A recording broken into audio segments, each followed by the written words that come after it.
It's really great to have you back today, and it's particularly my pleasure to introduce this morning's keynote speaker, Wally Gilbert. You may have been noticing during this meeting this photograph here, which is of Jim Watson and Francis Crick, and this is the 60th anniversary of their paper in Nature. Yesterday was, actually. And it's also Rosalind Franklin and a number of other people published that day. But the reason that we're focusing on Wally and Jim is that they continue to be involved in this field from the time they met each other shortly after this photograph was taken, all the way to the present in the field of genomics. Wally was one of the founders of sequencing technologies going back to RNA sequencing, and Jim was heavily involved in the Genome Project, as was Wally. Now, you could say that Wally is one of these people who needs no introduction, but I actually think he needs 14 introductions because he's had 14 jobs, and I'm just going to briefly mention them. He was a physicist all the way from undergraduate and graduate school through associate professor. And then he was overlapping that. Almost all of these were decades of work, with few exceptions. He was a bacterial physiologist in a certain sense, a messenger RNA molecular biologist, a chemist, immunologist, a CEO and other businessmen for Biogen and Myriad, architecture. He did architecture for the Fairchild building as he was chairman of the department. He did archaeology. He's done venture capital. He's been head of the Society of Fellows of Harvard since '96 and a member since '78. And most recently, he's exhibiting photographer, I think doing on the order of 25 or so one-man shows.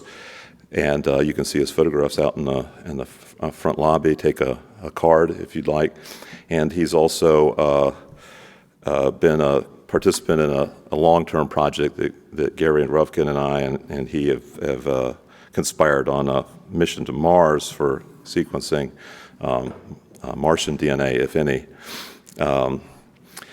So his two mentors, he was surrounded throughout his life with people that were destined to become Nobel laureates in the future. His two mentors in particular, Salam when he was a graduate student in Cambridge, England, and then Jim Watson mentoring him in his transition from graduate school to a professor of biophysics.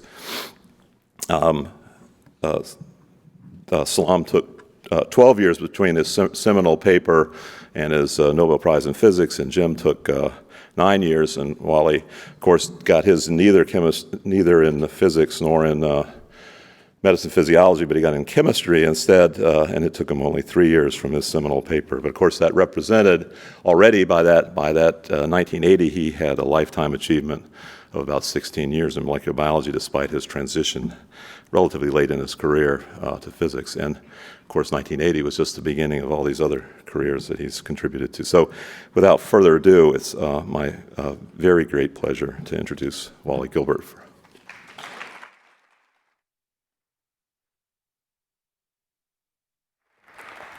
Thank you, George.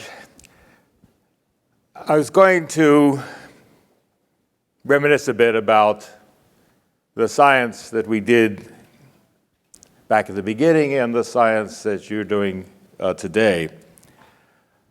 I was struck yesterday by a number of themes, some of which I want to share with you, one of which was the notion of amateurism, and the other was a sort of discussion of the publication and how you're going to be able to publish and how well it's going to work. The picture over here is of Jim and Francis and the DNA model, and their discovery was essentially 60 years ago. You don't realize when you're part of the act of science how science changes quite rapidly, but extraordinarily rapidly over a period like 60 years. I wasn't present in Cambridge in 1953. At that time, I just graduated Harvard. And I went to Cambridge about a year later to study theoretical physics and met Jim and Francis there and heard Francis lecture about the DNA sequence at some point in my student days there. But one of the great changes of science is that the number of scientists grows by a factor of 2 every 10 years. The number of papers grows by a factor of 2. The number of topics people write on grows by a factor of 2, the number of journals and all of that. And while that's not too much over every decade, it's actually a factor of 64 since that time and now, so that this equivalent room then would have had maybe 3 or 4 people in it. And you should realize that that expansion totally changes finally the way people do science. When we began doing molecular biology I began in 1960, because Jim Watson could come and say, we had been friends since the middle 50s, he could come and say, something very exciting is happening in the laboratory. And I went over and joined in the laboratory. I followed Jim and Francois Gros, around one day, went back home and read 6 papers, which was essentially the total literature on T-phage and messenger RNA. The messenger RNA at that time was simply a hypothesis that there might be an RNA molecule made by DNA that went out to the ribosomes and served as a template to encode proteins. We, of course, did not know the genetic code at that time. There were arguments about what it might look like, but there were no actual facts about it. The previous thinking had been that the ribosomes themselves were the RNA molecule that encode for proteins. But just at that period, during 1960, people began to realize that there might be a separate intermediate and it would be unstable. It would be made from the DNA, taken out into the cell, used to dictate the structure of proteins, and then broken down. As I said, I could read a few papers. I was a physicist, a theoretical physicist, actually, not an experimentalist. I followed Jim and Francois Gros around for one day. Next day, I came back and joined in doing the experiments. And the 3 of us, in fact, experimented, trying to find this unstable RNA in E. coli. Francois would hold a gigantic flask, a 20-liter flask with a liter of bacteria, in which you would be shaking this vigorously to keep it aerated. I'd be standing there with a bottle containing 20 millicuries of P32, and Jim would be standing there with a stopwatch. And then he would shout, "Go!" I would pour the P32 into the flask. Francois would shake it vigorously. 20 seconds later, we would pour it into a 50-gallon barrel full of ice and azide, stop the bacteria. Then we'd centrifuge this all down. It was quite radioactive.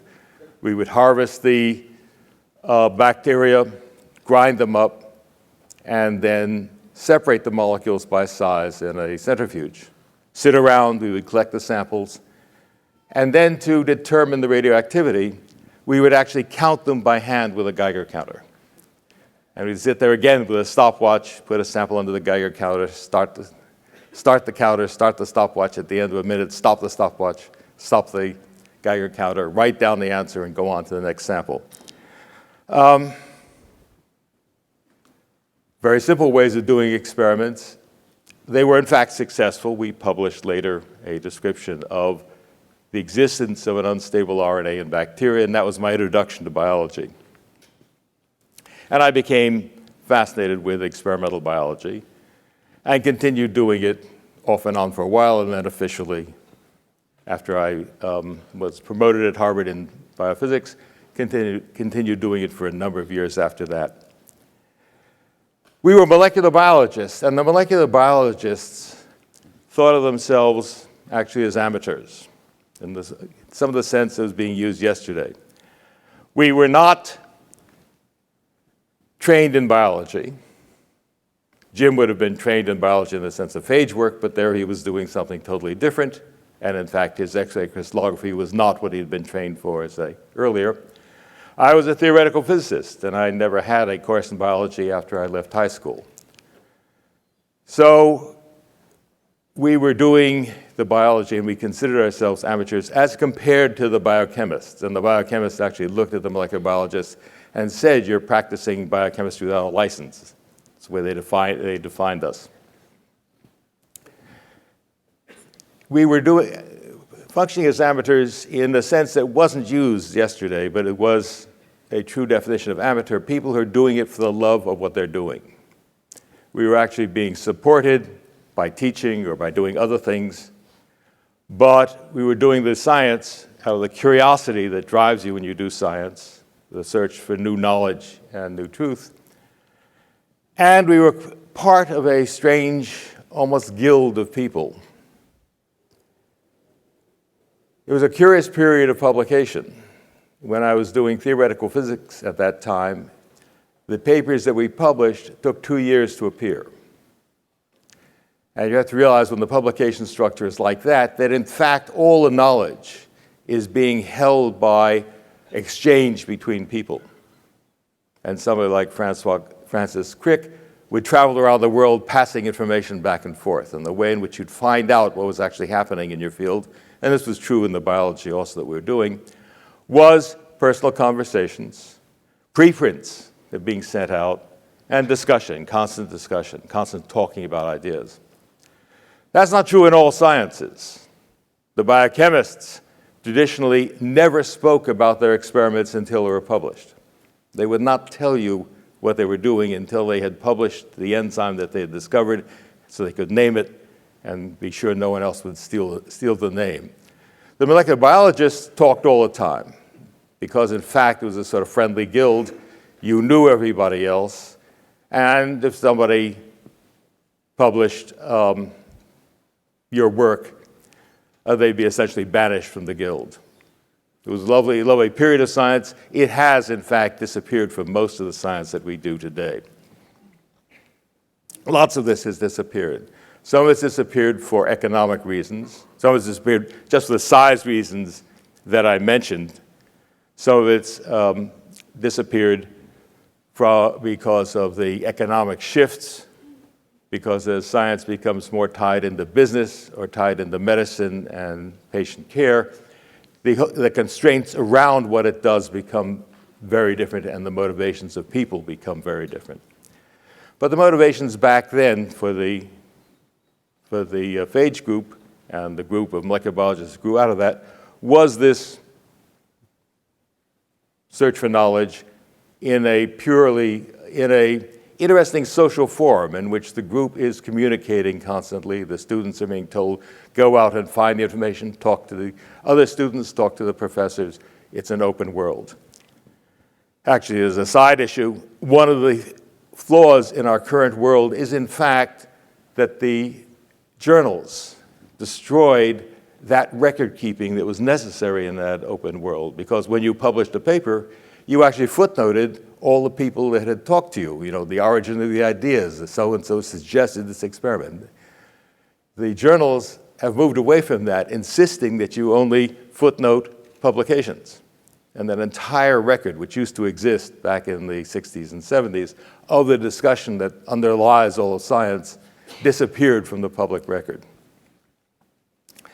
In some ways, it's coming back, and some of the themes we were hearing yesterday about essentially the ability to work to effectively publish through the computer, I think will bring it back. You should be aware that theoretical physics now exists primarily through computer-based publication.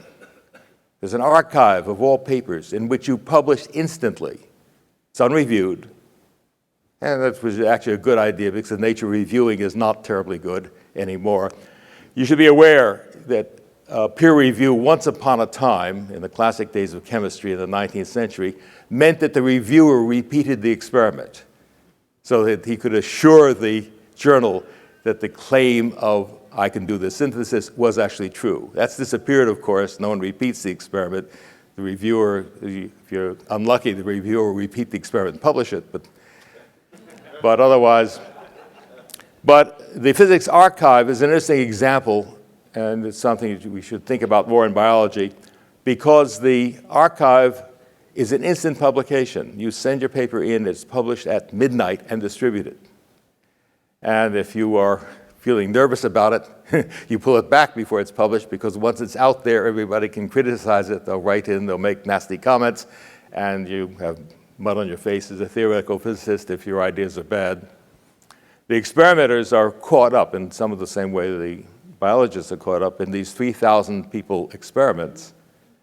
There were 2 experiments behind the Higgs boson. Each of them has 3,000 people. They have to sort of agree on the publication and announcement, and of course the way in which you keep track of everybody is not at all through the publication, but through an entire network of who knows who and who is actually getting credit for doing what. I continued in biology with working on a number of topics. At that time, we phrased what we were doing in terms of very broad questions.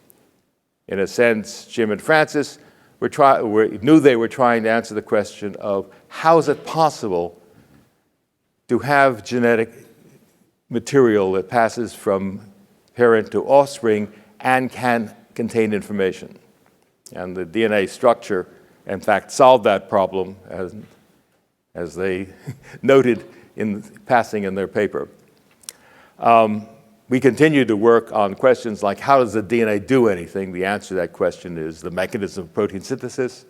I worked on a question of how are genes controlled?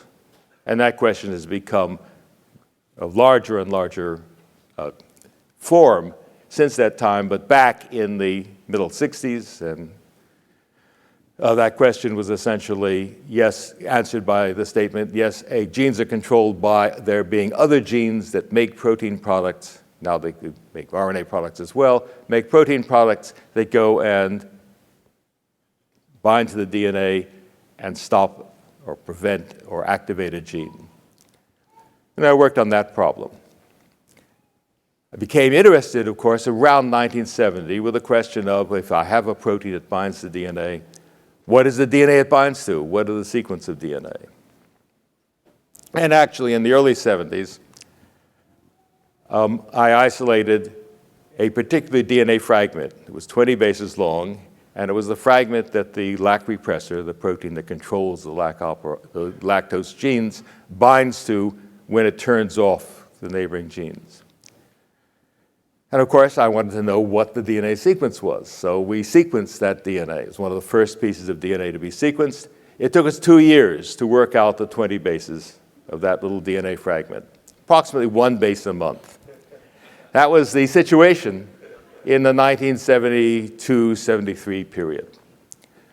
We knew that genes were much larger than these 20 bases. Of course, by that time, we knew the genetic code entirely. So, of course, we knew that a typical gene in bacteria would be at least 1,000 bases long, 2,000. One thought that genes in our bodies would be some reasonable length, a few thousand bases.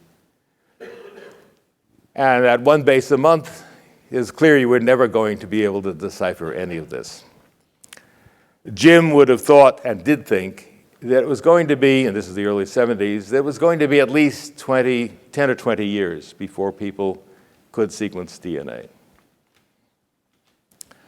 I probably would have thought the same. I had done this small DNA sequence.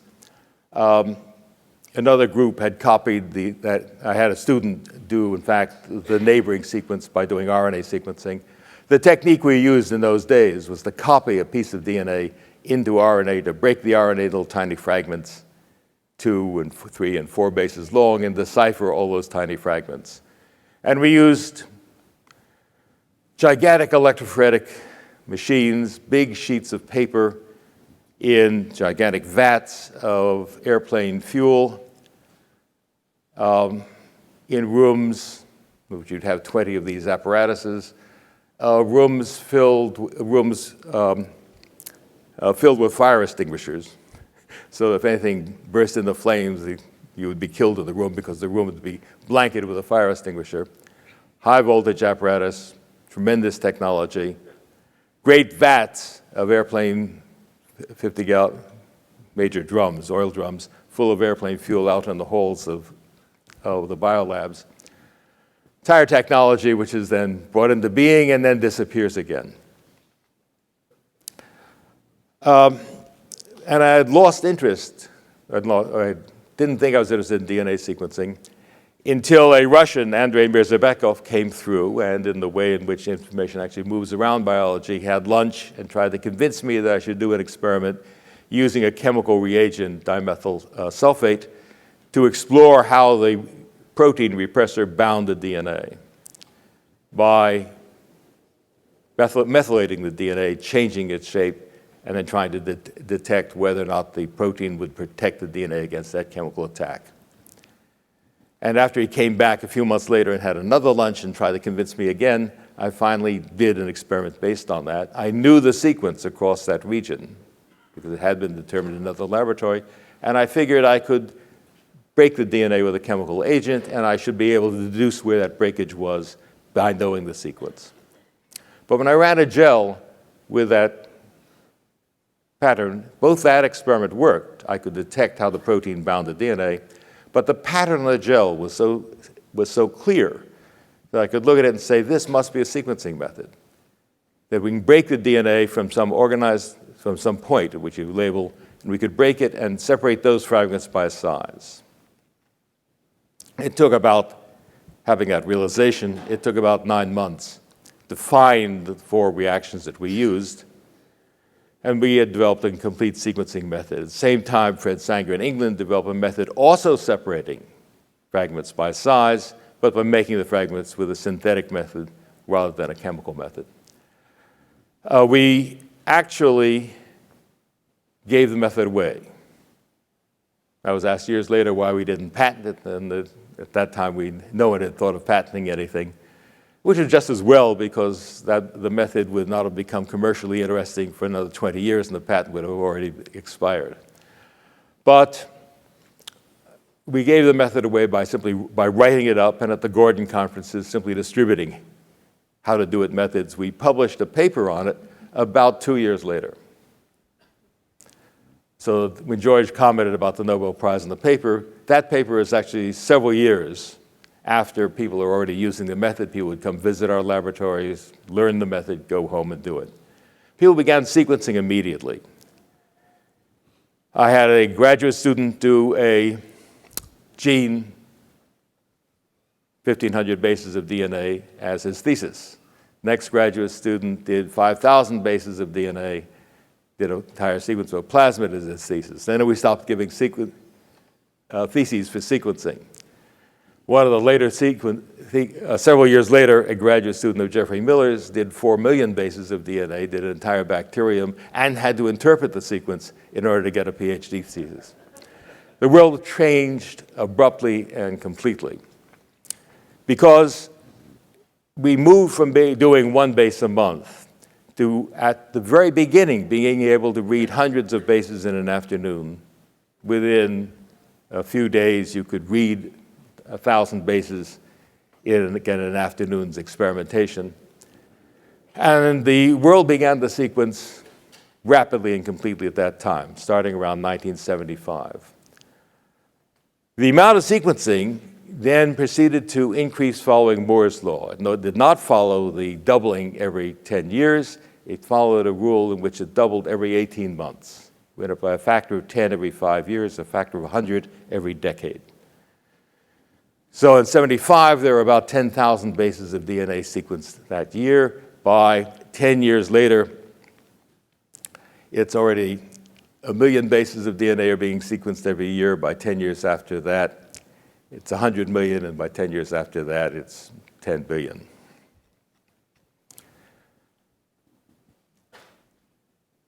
I was delighted, of course, with this development of DNA sequencing. And in fact, the method that Allan Maxam and I devised and the method that Fred devised, we used roughly equally that first decade.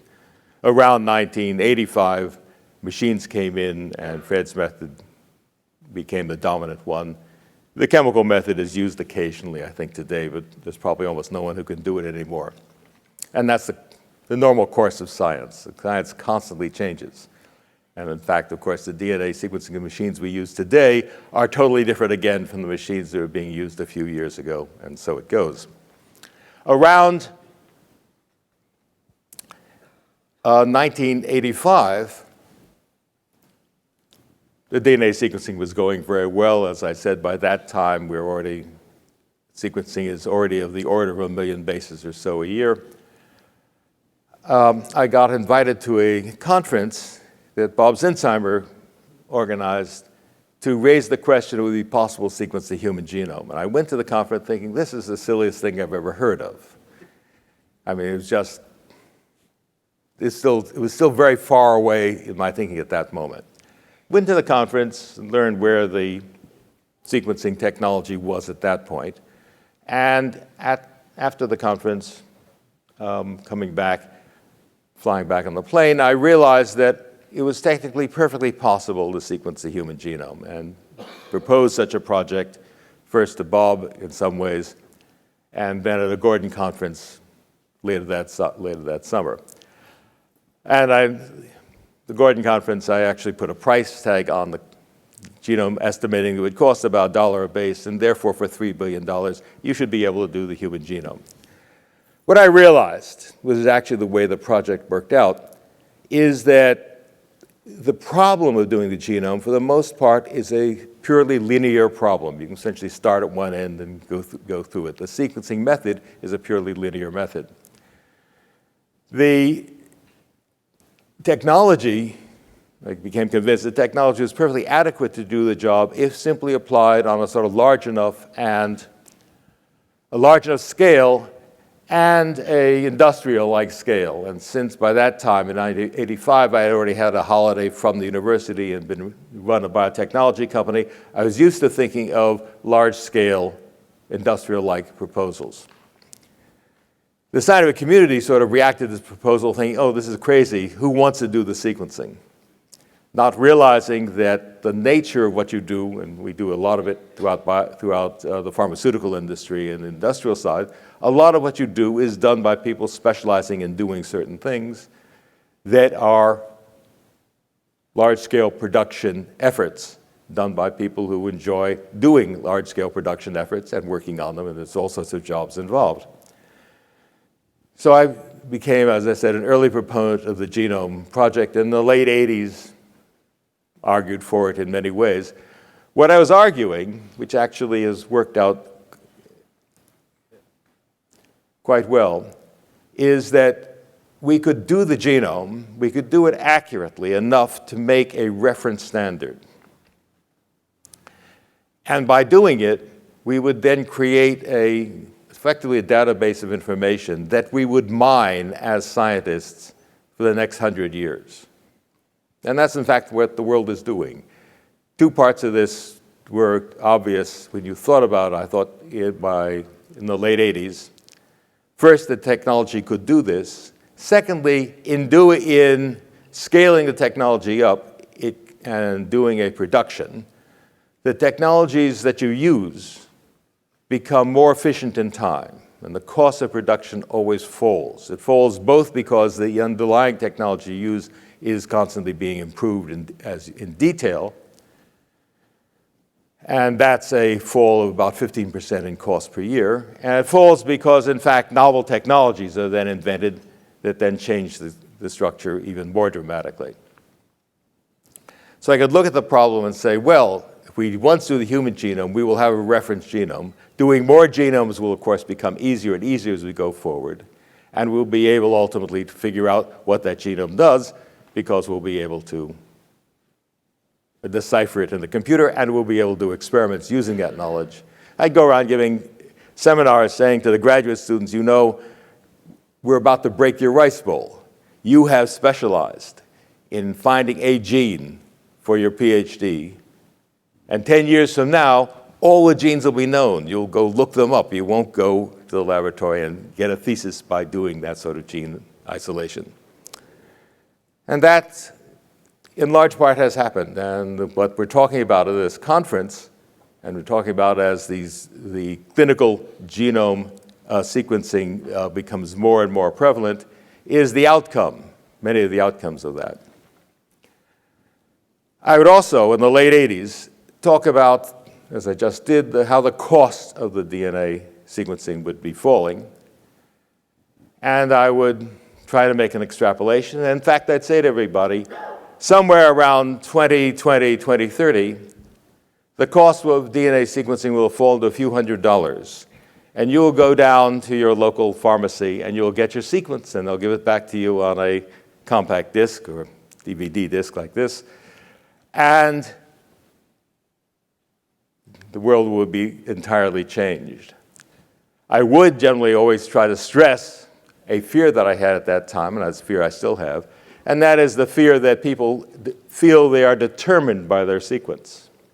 That one can fall into this viewpoint that you are just the product of your sequence. You are much more than that. We actually change our brains by using them. We change our bodies by many aspects of our behavior, not just by our sequence. The sequence is relevant to much of our biology and very relevant to what we're now calling precision medicine. But I am delighted with the sort of current outcome of the world. The world has actually moved faster than I thought. It hasn't yet. We haven't yet gotten to the $300 sequence sold in the pharmacy, but we are rapidly getting there, and I think we will get there before my prediction that we would get there in between 2020 and 2030. We'll probably get there within the next 5 years, long before 2020. Well, thank you very much. Enjoy the rest of the meeting.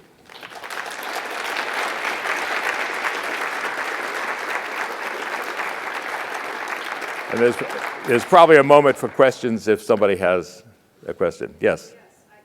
What a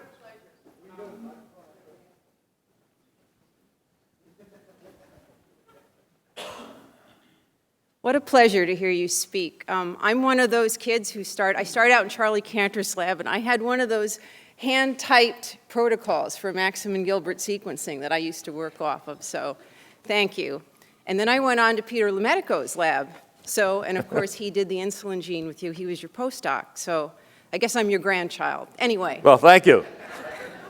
So I wanted to know, we're talking about human sequencing, but I see all this application for sequencing as an identity thing, for food, for all kinds of things.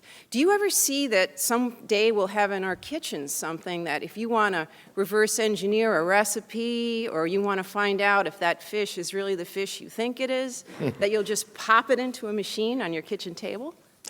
It could happen. I mean, the sequencing, in fact, you don't even have to do a whole sequencing. You can effectively do fingerprinting to identify the species and things like that.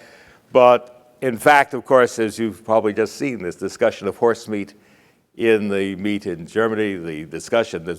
Oh, that's been great for the DIY bio groups, let me tell you. But bring in your meat and we'll help you. That's right. Let's say you meet the fish that they're being sold every now and then. There's a revelation in the papers that all the fish is wrong, and that's all being done by sequencing, which is essentially the easy way of doing it all by now, rather than probably even antibody methods. Yes, you can devise little sequencers on a chip. I mean, the cheap sequencers haven't gotten quite down to the few $100 level, but that probably will occur at some point. Other questions? Okay, well, thank you very much.